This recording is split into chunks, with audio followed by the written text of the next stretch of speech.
안녕하세요. 제도권 주식 분석입니다. 자, 오늘 하루도 추운 날씨에 고생 많으셨고요. 저는 내일 재택근무입니다. 그래서 기념으로 오늘 생방송으로 여러분과 소통하기 위해서 좀 자료를 준비해 봤고, 연말이다 보니까 자꾸 이제 한 해를 돌아보고 싶은 마음이 생깁니다. 특히나 이번 한 해는 2020년은 제도권 멤버십 프로그램을 이용하면서 제가 소정의 가입비를 받고 여러분들한테 종목을 드리면서 다행히도 성과가 비교적 나쁘지 않았었기 때문에 한 해 동안 정말 고생 많으셨다는 말씀 드리고 싶습니다. 저도 마찬가지고요. 그래서 한 해를 쭉 돌아보면서 지난 방송들을 쭉 봤어요. 그래서 다른 제목을 썼었다가 1년 동안 난 뭐 한 건지라는 제목으로 오늘 시작을 할 겁니다. 정말 신기할 정도로 뭐 했는지 궁금합니다. 한번 일단 먼저 1년 동안 저희 멤버십 유지해 주신 분들 그리고 그 외에 우리 구독자분들 정말 감사드리고요. 제가 2019년 12월 21일 정도부터 이 가입을 여러분들께 권유 드리면서 어, 종목을 드렸던 것 같아요. 그래서 냉철한 기술적 분석과 예리한 가치 분석의 환상적인 조화를 표방하면서 1년 동안 잘 유지했던 것 같습니다. 물론 구독자는 많이 빠졌어요. 제가 예전에는 거의 하루에 하나 혹은 하루에 한두 개씩, 두 개 이상씩도 방송을 하면서 엄청 열정적인 모습을 보였었는데, 세월이 지나다 보니까 주식으로 올인을 하기가 어려운 그런 저희 PB 시장의 변화도 있었고, 주식보다는 이제 금융상품 쪽으로 ELS나 펀드나 뭐 채권이나 이런 쪽으로 포트폴리오를 다양화하는 이제 금융시장으로 변하다 보니까 다른 분들은 거의 이제 상품 쪽으로 넘어가고 저는 그나마 주식시장에 대한 워낙 애정이 많다 보니까 좀 비중을 유지하려고 하고 있습니다. 그래서 조금 양해를 부탁드리고요. 그래서 하여튼 종목을 받고 여러분들이 잘 판단하시고 좋은 성과 이루어내셨으면 하는 바람이 있습니다. 제가 예전에는 이 제도권 증시노트라는 것을 운영을 했었어요. 지금 보면은 뭐, 아이고, 하필 오타난 거를. 뭐 대형주, 그다음에 서비스업의 사이클을 토대로 2020년 주식은 아주 성공적으로 마무리한 것 같습니다. 이 사이클에 대한 이해는 여러분들이 1년 동안 같이 하시면서 아마 많은 경험을 하셨을 것 같고요. 뭐 이렇게 글로벌 증시는 어떻고 시장의 모멘텀은 어떻고 FMC는 언제니까 이 기대 언덕을 토대로 뭐 잘 해보자 이런 식으로 했었었고 또 6월 4일 것도 있었습니다. 상대적인 안정세 속에서 돌발 변수만 체크하면서 좀 해보자. 그래서 초대형주를 골고루 해보고 뭐 트럼프가 대중국 강경 발언을 하고 있으니까 미국 이외의 국가들은 조심하자 이렇게 얘기를 했었나 봐요.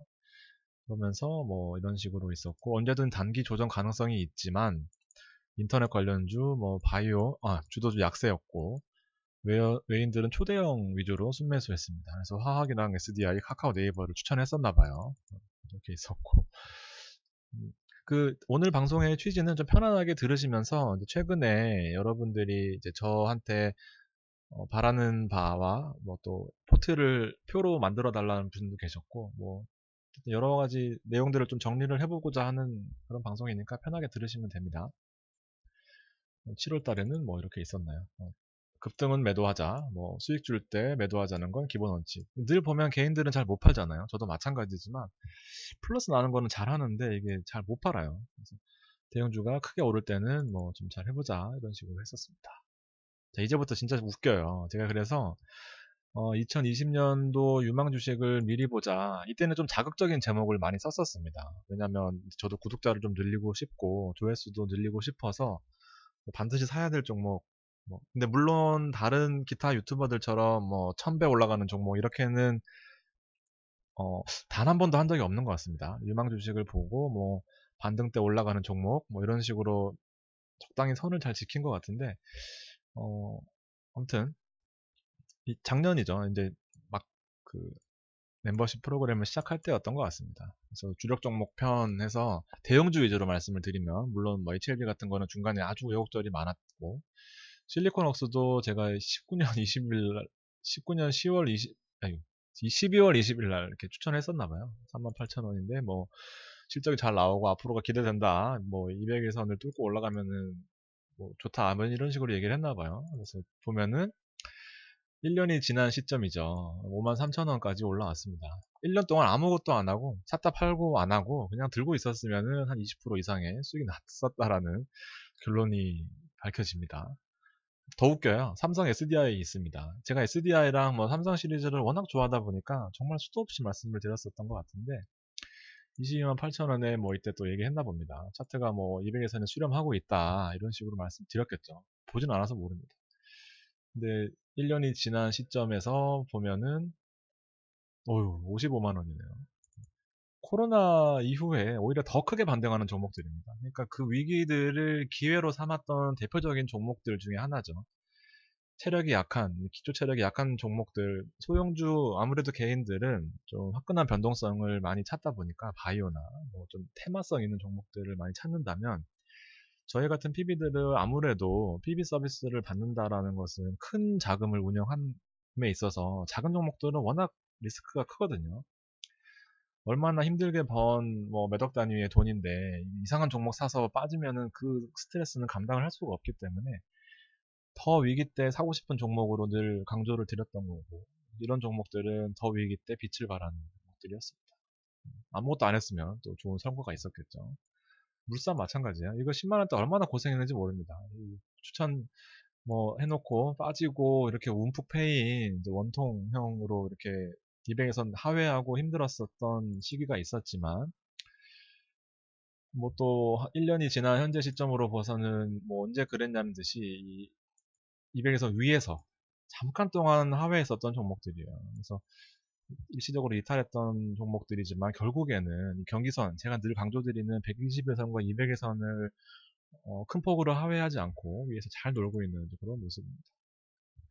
내년에 똑같은 실수를 반복하지 않기 위해서 또 잘 새겨들을 필요성이 있는 것 같아요. 제가 한 방송이지만 저도 마찬가지입니다. 1년 동안 뭐 한 건지 모르겠어요. 삼성 엔지니어링 같은 경우에는 시대 흐름을 잘못 타고 나서 19,000원대 제가 이때 이 삼성 엔지니어링 엄청 좋아했었거든요. 그래서 지금 현재 시점에서는 회복하지 못하고 코로나 이후에 회복하지 못하고 일단 많이 밀려있는 모습 최근에 반등하고 있지만 글쎄요 다시 사라 그러면은 이렇게 한번 아픔을 줬던 종목들은 좀 힘들 것 같습니다. 그래서 저도 많이 빠진 종목을 한번 추천드렸었던 적이 있었네요. 삼성 최근에는 뭐 거의 잊고 살았던 종목인데 이때 제가 추천을 드렸었던 것 같습니다. 이거 보고 제가 엄청난 충격을 받았습니다. LG화학이 있었어요. LG화학이 있었고 뭐 33만원 33만원 제가 왜 동그라미를 쳐놨냐면 저희 증권사 뭐 저희 쪽만 그럴 수도 있지만 불문율의 가격이 있습니다. 33만원 이하 무조건 매수.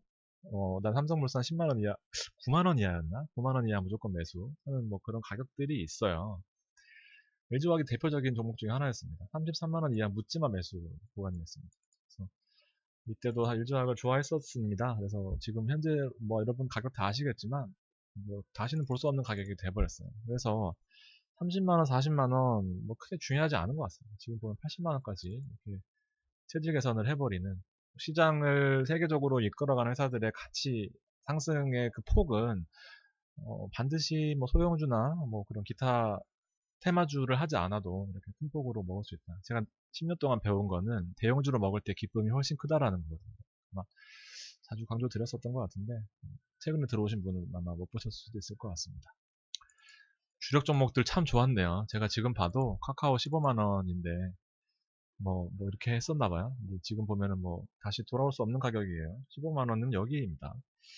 참 위기를 잘 극복해내는 급락했을 때 잘 극복해내는 종목들 중에 하나였습니다. 카카오 같은 것들. NC소프트, 제가 NC소프트 리니지를 엄청 좋아한다고 말씀드렸었죠. 그래서 저도 현금을 많이 투자하면서 했던 게임이고, NC소프트 50만원 이하에서는 뭐 강하게 추천드렸던 경우가 아주 많았었던 것 같습니다. 지금 보면은 이 힘든 고생을 하지 않고서도 그냥 사서, 아유, 모르겠다 하면서 묻어뒀으면은 정말 지금 강남에 아파트 올라가는 것만큼 수익률을 따라잡지 않았을까 생각합니다. 87만원이고, 지금도 보유하고 있습니다. 심지어. 아휴, 참. 한샘 같은 거는 지금 10만원 초반 뚫고 올라오면서 어쨌든 조금 이슈를 타고 있는 것 같습니다. 한샘도 제가 예전부터 한샘 리바트는 진짜 좋아했던 종목들인데 1년 지난 시점에 지금 10만원 가지고 고생할 종목이 아니었는데 이건 안 갖고 왔네요. 10만원, 한 10만 5천원 되는 것 같습니다. 고생을 하지 않아도 되는 종목을 지금 고생하고 있는 것 같습니다. 참 1년 동안 뭐 한 건지 제목 왜 쓴 건지 아시겠죠? 현대차 마찬가지입니다. 12만 4천 원이었고 6만 원 떨어질 때 제가 현대차를 사도 되냐라고 질문할 때 손님들이 전 8만 원까지는 보는데 그 이상은 잘 모르겠습니다 하면서 6만 원 아니었고 한 7만 원 언저리에서 8만 원까지 먹고 팔았던 적이 있습니다. 6만 원 지금 보면 18만 원이니까 많이 올랐지만 현대차가 사실 하락폭이 엄청나게 컸었잖아요. 그래서 현대차 6만 원에서 8만 원까지는 볼 수 있어도 제가 그 이상은 못 보겠습니다 했더니 지금 18만 원이고 지금 와서 물론 뭐 고생은 아니지만 아주 작은 수익을 내면서 그냥 갖고 있는 수준입니다.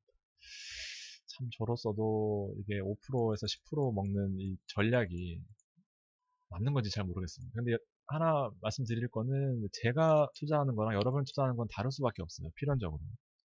저는 거래를 많이 일으켜서 수수료를 많이 내야 되는 입장이고 여러분들은 거래를 최소화하면서 많은 수익을 가져가야 되는 입장이다 보니까 이제 저도 여러분들이 요구하는 포트 같은 거 넣고 빼고 하는 것들이 있는데 저도 당연히 이제 그렇게 해드리면 편하겠죠. 보시는 데 있어서. 근데 맞는 건지는 저도 조금 생각은 해봐야 될 것 같습니다.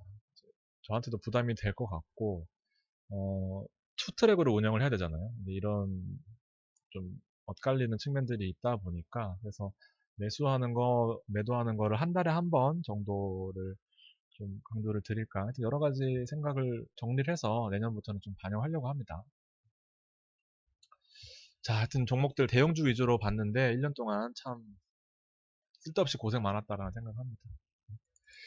시장 간단하게 또 정리를 해보고 내일도 저는 집에서 단타를 하면서 좀 시간을 보낼 예정인데 미국 증시 12월 11일 날 말씀드렸던 부분이 일단은 16일 날 FOMC까지 봤으면 좋겠고 지금 주요 포인트, 주요 지지선을 약간 이탈한 모습이었습니다. 그래서 주의해야 될 포인트였지만 3일 지난 15일 현재로서는 좋은 흐름 보이고 있어요. 시장에 FOMC 기대감을 반영하고 있다 정도로 해석하면 될 것 같고 아주 좋은 모습으로 반등하면서 내일 있을 FOMC를 기대하고 있다 정도로 해석할 수 있겠습니다. 그래서 기본적으로 이거는 지난번 했던 내용들인데 미국이 이번 주말 백신 사용 승인 예정이었지만 오늘 아침에 뉴스 보니까 이제 의사와 간호사들이 먼저 미국의 어떤 뭐 그런 절차에 따라서 의료진이 먼저 백신을 맞았다라는 뉴스를 봤습니다. 그래서 아주 편안해지고 뭐 낫는 느낌이 들고 이런 인터뷰를 하던데요. 아무튼 미국도 이런 백신에 대한 사용 기대감이 긍정적으로 작용하면서 전 세계적으로 아마 이 좀 안도감이 드는 그런 하루가 아니었나 생각합니다. 2750은 부담되는 레벨이 맞습니다. 코스피로 기준으로. 그래서 FOMC가 마지막 동력이 되어줘야 됩니다. 이제 냉정히 살펴보면은 제가 드렸던 말씀 중에서 나올 수 있는 호재는 제가 11월 초에 주가 폭락할 때 제발 지금은 떠날 때가 아니다 라고 말씀드리면서 근거로 삼았던 게 정권 교체에 대한 내용, 그 다음에 정권 교체되면서 경기 부양에 대한 내용, 그리고 백신에 대한 내용이 있었고, 그래서 소비가 폭발하는 시점이 내년 초로 예상을 했었고, 결과적으로는 최근 들어서는 FOMC가 미국의 금리 수준을 결정하고 향후에 어떻게 경제에 대한 방향을 풀어갈 것인지에 대해서 아주 중요한 의사결정 기구 중에 하나입니다. 그래서 12월 17일 우리나라 시간으로예요. 우리나라 시간으로 새벽 4시에 미국 금리 결정을 하고 경제 예측을 하면서 아주 중요한 변수가 될 겁니다. 마지막 남은 카드라고 봐도 돼요. 만약에 여기서 어떤 생각지도 못한 바이든 대통령 생각지도 못한 또 충격이 나올 경우에는 앞으로 그 바이든 대통령의 정권의 그 방향성이 유지가 될 수 있다라는 최악의 상황이 나와버리면 그때는 좀 시장에 안 좋은 영향을 줄 것이고 지금 대부분의 증권사의 레포트들은 이렇게 예측하고 있습니다. 불꽃이 계속 타오르려면 새로운 동력이 있어야 된다. 그 새로운 동력은 자산 매입에 대한 규모 확대, 돈을 풀겠다는 얘기예요.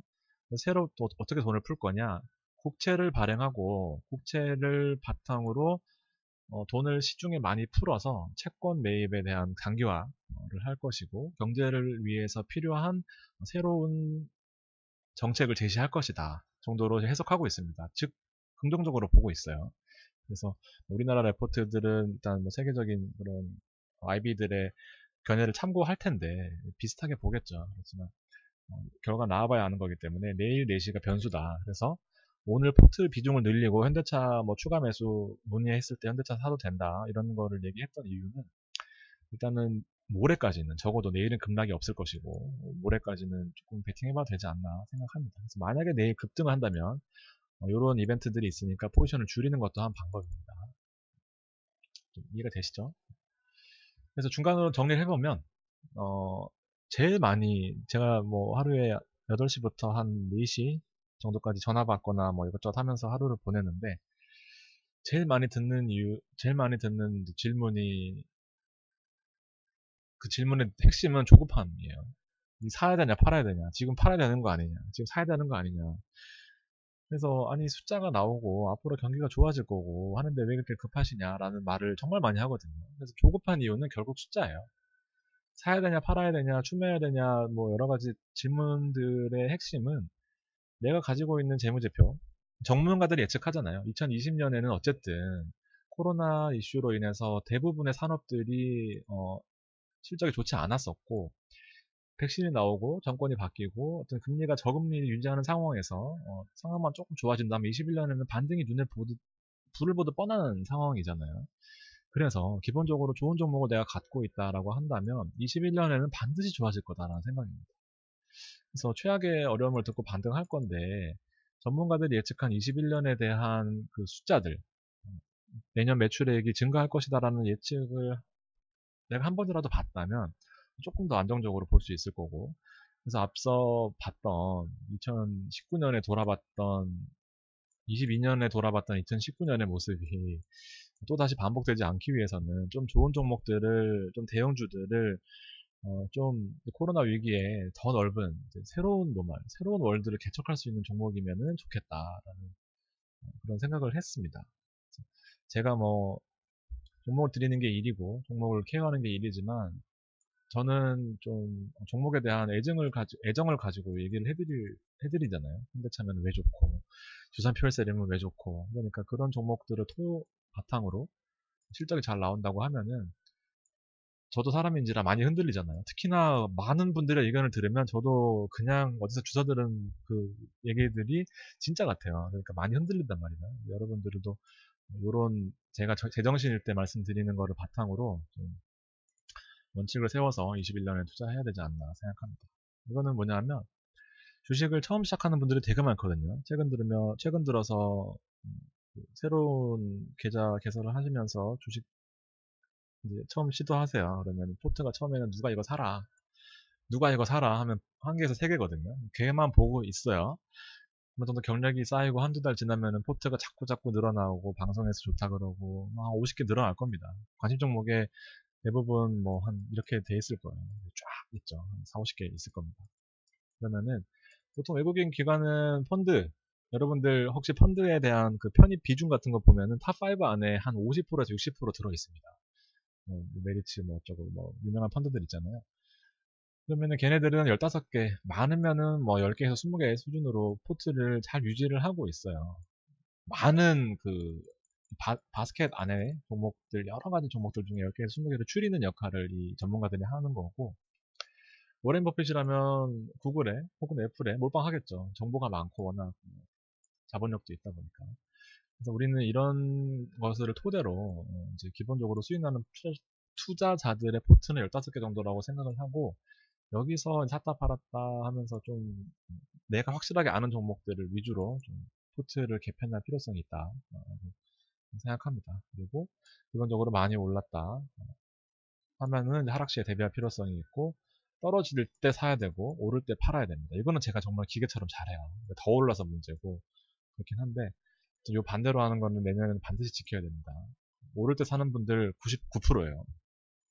그래서 들고 있는 이유가 변하는지 내가 수소차로 들고 있는데 갑자기 시장이 전기차로 변한다거나 그러면 무조건 버티면 안 되겠죠. 순간적으로 오를 때 더 오를 것인가 뭐 조정을 받을 것인가 판단 정보력이 있어야 될 것이고 이거는 여러분들도 뉴스로 보시면 충분히 요새는 많은 정보가 있어요.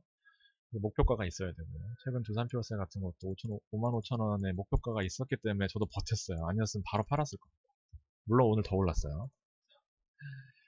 그래서 지금 1, 2, 3, 1, 2, 3일 수는 있어도 0으로는 안 간다라는 게 이렇게 사이클이 있는데 과거로 돌아가지는 않는다라는 겁니다. 옛날 같으면은 사이클이 돌면서 다시 한번 저점으로 오고 이렇게 할 수 있었지만 지금은 시대가 바뀌어서 구시대적인 유물이 엄청나게 많아요. 예를 들면 SOE 같은 겁니다. 회복 못했거든요. 지금 최근 들어서 회복을 못하고 약간 올라가 있는 모습인데 옛날같이 내연기관 뭐 석유화학에 대한 마진을 계속해서 바탕으로 하는 전통적인 정유업체들은 현재로서는 좀 주가 회복이 힘들다는 겁니다. 수소차, 전기차, 뭐 태양광으로 넘어가는 시점에서 다시 0으로, 다시 내연기관으로 가기는 쉽지 않다 보니까 무작정 이렇게 그냥 들고만 있다라는 것은 조금 예전과는 다른 현재 투자법이다라고 말씀을 드리고 싶었습니다. 그리고 뭐 하루 종일 이런 얘기 하다 보니까 이런 얘기 하면 계속 할 수 있지만 너무 방송이 길어지겠죠. 아무튼.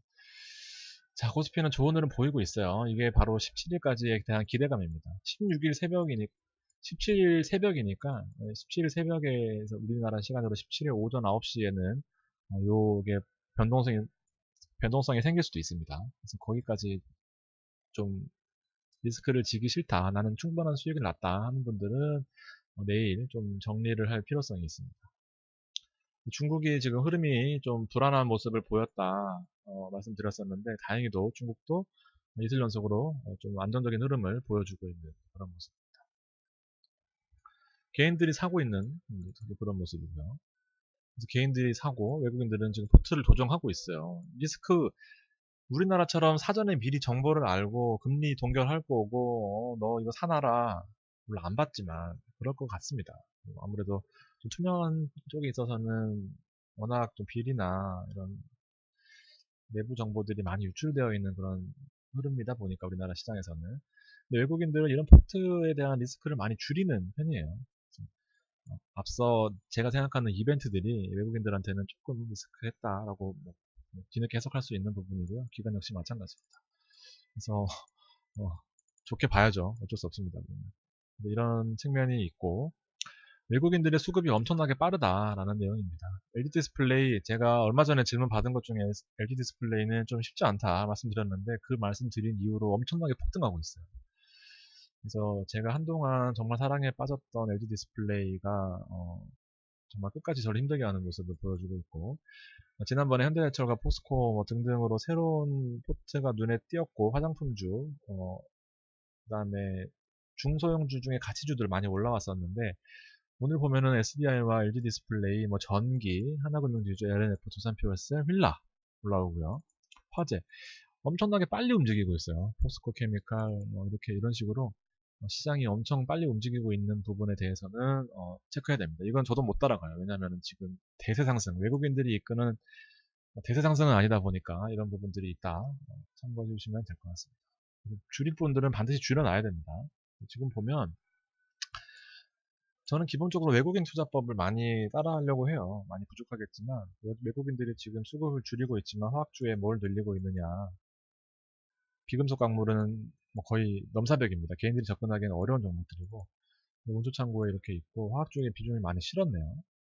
그러면서 화학주에 뭘 실었나 봤더니 한국 타이어 앤 테크놀로지 잘 모르겠습니다. 후성 잡주예요. 코스머신 소재랑 금호타이어 SOL 있습니다. 금호 SOL은 비중이 작고요. 코스머신 소재 제가 오늘 낮에 그 단타로 추천드리고 난 다음에 한 2.5% 정도 수익인 것 같습니다. 저도 외국인들을 다 맞고 코스모신 소재는 뒤에 한번 말씀드리도록 하겠습니다. 단타로 오늘 추천을 드렸어요. VIP 멤버십에만 추천드렸는지 그건 좀 헷갈립니다. 잘 모르겠어요. 아무튼 코스모신 소재 오늘 신규로 들어가 있을 거고 많이 담으셨을 것 같습니다. 삼성증권 뭐 버티고 있다 말씀드렸고 포트를 한번 정리해드리는 거예요. 바뀌는 게 아니고요. 뭐 괜찮은 흐름 보이고 있고 증권사 중에 하여튼 수익 안 난 증권사 없습니다. 올해 성과급 잔치할 것 같아요.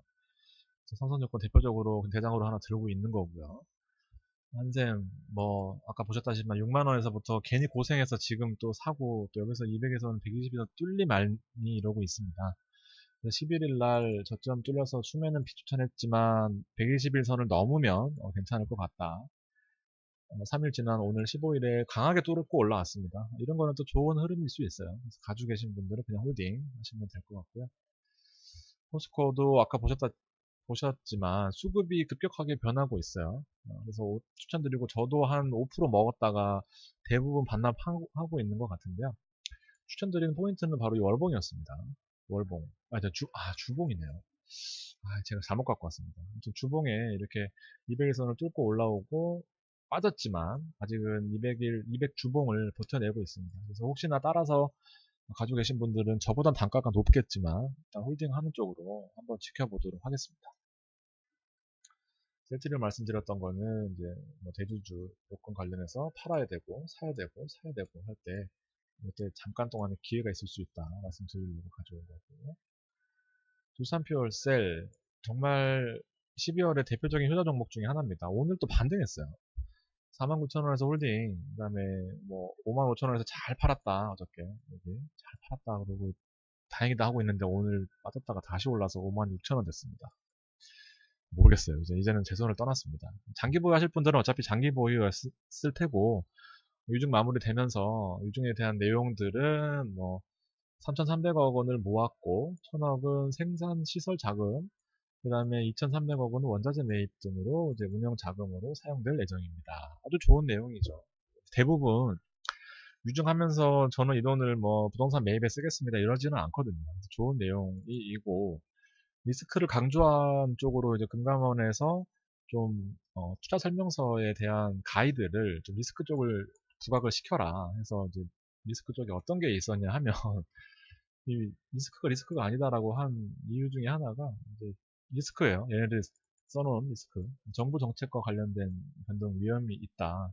그래서 당사의 주된 사업은 여러분들 잘 아시겠지만 수소 경제 전환 시에 뭐 수소를 활용해서 연료를 만들어내는 뭐 이런 내용들이 쭉 있습니다.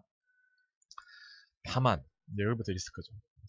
각국의 수소 에너지 활용 지원 정책들이 중단되거나 축소되면은 뭐 힘들 수도 있다. 근데 우리나라는 아니죠. 더욱더 강화시킬 거고, 리스크이지만 강점을 잘 어필한 것 같습니다. 그리고 뭐 그 외의 리스크로는 경쟁 심화, 뭐 대체 산업의 성장 가능성, 뭐 이런 쪽이 있습니다. 그리고 전통적으로 2분기와 4분기에 매출이 집중되어 있으니까 그 외에 1분기에는 매출이 감소될 수 있다라는 부분입니다. 그래서 1분기 감소되니까 위험하다가 아니라 1분기 때 더 담아도 되겠구나라는 생각을 하게 됩니다. 투자표셀은 나쁘지 않습니다. 이거는 이제 워낙 제가 정리 많이 해드렸던 부분이니까 혹시 못 보셨던 분들은 잠깐 멈춰놓고 보시면 될 것 같고요. 정부 정책의 최대 수혜 예상 종목입니다. 여러 가지 대주주 이슈, 지분 이슈를 딛고 올라서는 아주 무서운 저력을 보여주고 있고요. 계속해서 좋아진다라는 내용이었습니다. 강원랜드 홀딩입니다. 그냥 가지고 계시면 돼요. 현금 많고 어디 있나요? 현금성 자산 많이 갖고 있고, 지금 코로나가 의외로 또 1,000명 가까이 계속 뭐 환자가 늘어나면서 좀 시간이 걸릴지언정 잘 극복하고 좋은 결과를 보여줄 것 같습니다. 그래서 뭐 온오프 동시 성장 가능성 기대하는 종목 중에 하나고, 테슬라 마찬가지고, 2020년이 저점인 거는 설마 2021년이 더 힘들까요? 그건 뭐 모르는 일이지만 어쨌든 현재로서는 긍정적인 좀 측면들이 더 강한 것 같습니다. 현대차 홀딩이고요. 오늘 또 추가 매수 의견 들었었습니다. 코스모 신소재 마지막으로 이제 정리를 할 거고요. 어저께 급등했다가 떨어졌었고 며칠 전에, 오늘 다시 반등할 때 잘 잡은 것 같습니다. 저점에서. 그래서 2차 전지용 양극화 물질을 기본적으로 영위하고 있고, 실적이 아주 좋을 것 같다라는 이제 그런 정보를 입수를 했습니다. 그래서 조금 거래량이 적고 이런 리스크적인 측면도 있지만 제가 여러분들한테 추천드렸던 이유는 19년도가 최악의 한 해를 보냈기 때문에 20년도, 21년도를 기대하면서 기본적으로 실적이 뒷받침되는 종목을 추천을 드렸다고 보시면 될 것 같습니다.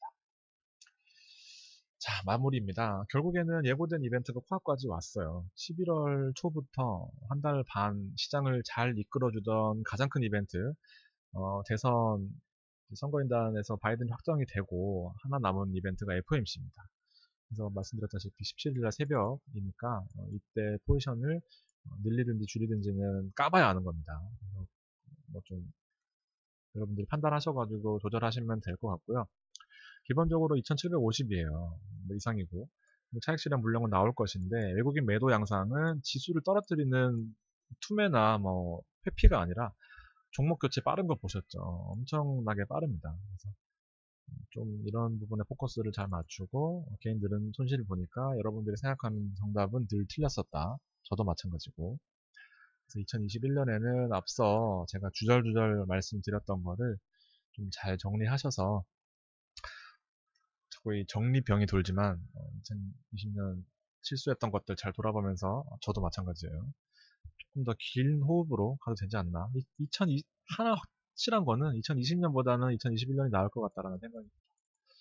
그래서 좋은 기대감을 가지고 저와 함께 21년에도 좋은 투자하면서 제가 최소 5%는 10년 투자하면서 5% 못 본 적은 없습니다. 그래서 여느 분들처럼 떼돈은 못 벌어요. 병입니다, 병. 아무튼 안정적으로 투자하면서 체질 개선하는데 앞장서도록 하겠습니다. 오늘도 긴 시간 들어주셔서 감사드리고요. 밤 마무리 잘 하셨으면 좋겠습니다. 감사합니다.